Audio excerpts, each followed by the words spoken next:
শহরটার নাম হ্যামিল্যান্ড। সবাই চেনে হ্যামিল্যান্ড নামে। ছোট্ট, সাজানো, সুন্দর শহর হ্যামিল্যান্ড। সেই শহরের মানুষের খুব দুঃখ। সেখানে যেন ইঁদুর বন্যা হয়েছে। হাজারে হাজারে ইঁদুর, এখানে সেখানে। ঘরের মধ্যে যাও, সেখানেও ইঁদুর। এই ধরো কোনো বাচ্চা স্কুলে যাবে, ব্যাগ গোছাচ্ছে, দেখা গেল ওই ব্যাগের মধ্যে গোটা 5 ইঁদুরছানা।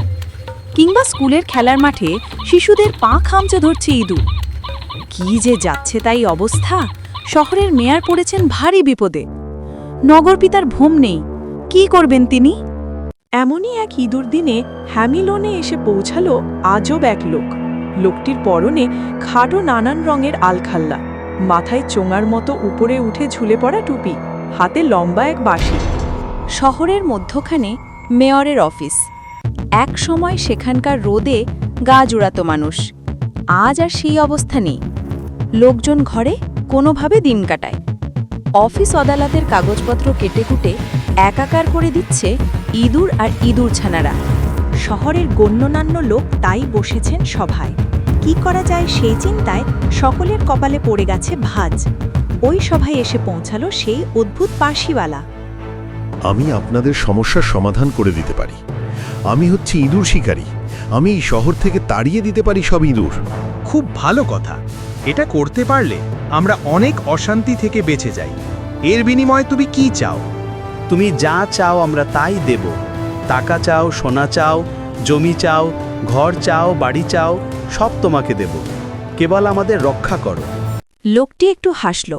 তারপর বাইরে বের হয়ে নিজের রঙিন আলখাল্লাটার মধ্য থেকে দারুণ একটি বাঁশি বের করল। তারপর সেই বাঁশি বাজাতে বাজাতে ঘুরতে থাকলো হ্যামিল্যান্ডের পথে। সেই বাঁশির এক অচেনা সুরের আকর্ষণে শহরের হাজার হাজার ইঁদুর দল বেঁধে ছুটছে লোকটির পেছনে পেছনে। নর্দমার গর্ত থেকে, অন্ধকার গলি থেকে, রান্নাঘরের পেছন থেকে দলে দলে বেরিয়ে আসছে ইঁদুর। সুরের সম্মোহনে পাগল যেন ইঁদুরের দল। ওই শহরের পাশে যে নদী, তার নাম ভেজার। লোকটি থামল না। ভেজার নদীর পাশ দিয়ে হাঁটতে শুরু করল সে। আর তার পিছু অদ্ভুত সুরের মূর্ছনায় আসতে থাকল ইঁদুরের দল। একসময় বাঁশিওয়ালার বাঁশির সুর থেমে গেল। কি এক চক্রবাকে যেন এক উন্মাদনা এসে ভর করল ইঁদুরের দলে। আর সে যেন উন্মাদনাতেই দল বেঁধে ঝাঁপিয়ে পড়ল নদীর জলে। হ্যামিলনের বাঁশিওয়ালা এভাবেই ইঁদুরের কবল থেকে রক্ষা করল শহরবাসীকে। ইঁদুর বিদায় হবার পর শহরের মেয়র আর শহরের গণ্যমান্য লোকদের কাছে এসে চাইল তার সম্মানী। বাঁশিওয়ালা বলল, এবার আমাকে আমার সম্মানী দিন। কিন্তু কি হলো জানো? মেয়র এবং তার সাঙ্গপাঙ্গরা প্রাপ্য সোনাদানা তো দিলই না, আরও বরং ধমকে দিয়ে বলল, তোমার এটা কোনো কাজ ছিল? দূর হও এখান থেকে। তারা বাঁশিওয়ালাকে তাড়িয়ে দিল। বাঁশিওয়ালা খুবই দুঃখ পেল। তার চোখে পানি, প্রতিশোধ নেবার বাসনা তার মধ্যে। গায়ে জড়ানো অদ্ভুত লম্বা পোশাক থেকে বের করল সে একটি ছোট্ট বাঁশি। সেই বাঁশিটি বেজে উঠল, কিন্তু এবার বাঁশির একেবারেই অন্য সুর। সেই সুরে এবার আর ইঁদুর বেরিয়ে এলো না, বেরিয়ে এলো শহরের সমস্ত শিশুর দল।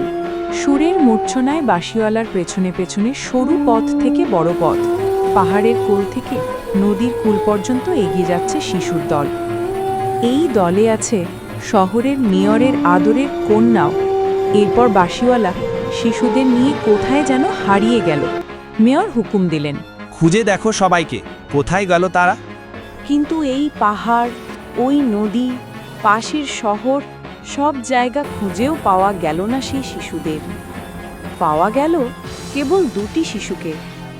মিছিলের সঙ্গে তাল মেলাতে না পারার কারণে পিছিয়ে পড়েছিল বলে তাদের ফিরে আসতে হলো। তাদের একজন অন্ধ বলে জানতে পারল না কোথায় গেল সবাই।